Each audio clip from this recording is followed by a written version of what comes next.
Zuschauer, wenn man schöne aromatische Tomaten hat, lohnt es sich tatsächlich, Tomatenmark selbst zu machen. Selbstgemachtes Tomatenmark schmeckt um Welten besser als kommerzielles Tomatenmark. Und wie man ein Tomatenmark selbst herstellt und das auf einfache und leichte Weise, das zeige ich euch in diesem Video. Viel Spaß dabei!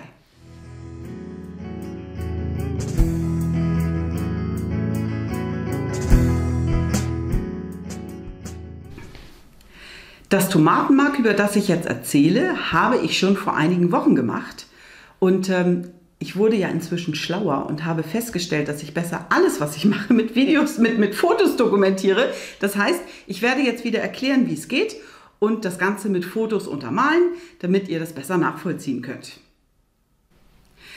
Für dieses Tomatenmark brauchen wir, wie gesagt, schöne aromatische Tomaten und es ist auch ganz egal, ob man große Tomaten oder kleine Tomaten, Strauchtomaten oder Cocktailtomaten nimmt. Wichtig ist, dass sie möglichst viel Aroma haben. Also diese wässrigen, günstigen Tomaten, die man so im Pack kauft, die eignen sich dafür nicht. Das ist eigentlich verschwendete Energie. Das heißt also, man sollte wirklich aromatische Tomaten nehmen. Ich habe in diesem Falle Cocktailtomaten gehabt, die sehr aromatisch waren und es waren ungefähr 4 Kilo. Man sollte ein bisschen mehr nehmen, denn bei diesen 4 Kilo sind tatsächlich nur ungefähr 1 Kilo rausgekommen. Auch bei Cocktailtomaten gibt es diesen Ansatz hier und alles, was an der Tomate grün ist, enthält den Giftstoff Solanin. Bei Cocktailtomaten sagt man normalerweise, das kann man drin lassen. Ich lasse es nicht drin, weil ich der Meinung bin, je weniger Giftstoffe man zu sich nimmt, desto besser. Deshalb für das Tomatenmark entstrunke ich auch die Cocktailtomaten und verarbeite sie dann erst weiter. Dann halbiere ich die Tomaten, tue sie in einen Bräter und salze sie dann ein wenig. Das heißt wirklich nur Pi mal Daumen, so wie man es gerne möchte, denn das Salz dient nur dazu, den Tomaten Flüssigkeit zu entziehen.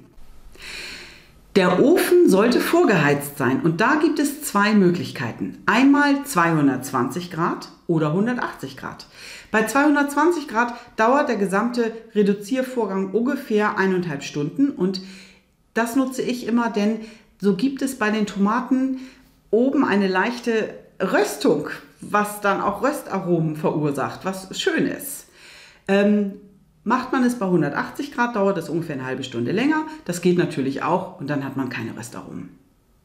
Der Bräter kommt dann in den Ofen und das Schöne an dieser Methode ist, dass sich jetzt die Flüssigkeit unten absetzt, die Früchte schwimmen oben und während das vor sich hin brät, kann es nicht anbrennen, weil wirklich die Flüssigkeit unten ist und einfach verdampft. Das heißt, man kann das Ganze nach einer halben Stunde umrühren, dann rührt man es nochmal nach einer halben Stunde um und wenn dann so eine Stunde vergangen ist, rührt man im Viertelstundentakt um und erst wenn es wirklich anfängt so zu sein, dass man sagt, oh jetzt ist es wirklich eng, dann kann man etwas häufiger rühren und prüfen, wie es um die Flüssigkeit steht. Aber man hat damit kaum Arbeit.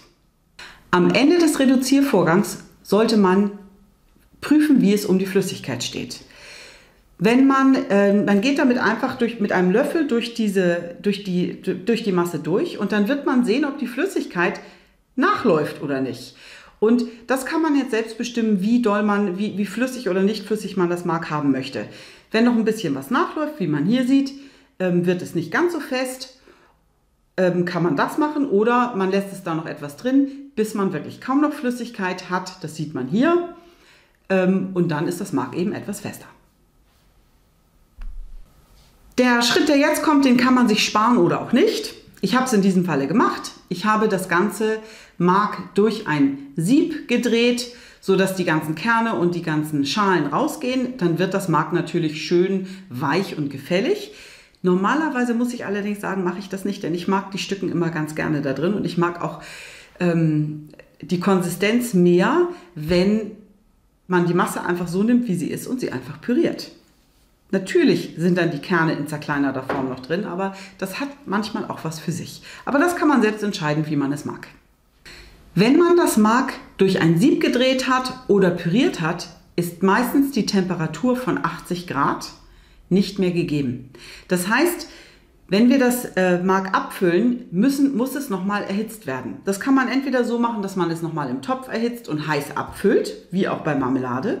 Oder man füllt es direkt ins Glas und kocht die Gläser dann über 30 Minuten bei 90 Grad ein, damit man die Haltbarkeit gewährleistet. Ich empfehle, dass man gleich Gläser nimmt, die eine Füllmenge haben, die man auch gerne nutzt. Das heißt, wenn man gerne nicht so viel Mark benutzt, dann kann man auch gerne mal 100 Milliliter Gläser nehmen. Ich brauche meistens pro Benutzung immer so um die 250 Milliliter. Oder wenn ich die ganze Familie bekoche, brauche ich auch gerne mal ein bisschen mehr. Das heißt, man sollte die immer so in Gläser füllen, wie man sie dann auch direkt benutzt. Das heißt, man nimmt das, benutzt das ganze Glas und dann ist es erledigt. Tomatenmark selbst zu machen ist eine wirkliche lohnende Sache und es ist auch gut für Anfänger geeignet, denn es ist wirklich einfach. Und für die, die normalerweise nur kommerzielles Tomatenmark nutzen, probiert das mal aus, denn es ist wirklich, wenn man es, egal für welches Gericht man es verwendet, sehr, sehr lohnenswert, weil es ein komplett anderes Aroma gibt. Ich wünsche euch viel Spaß dabei.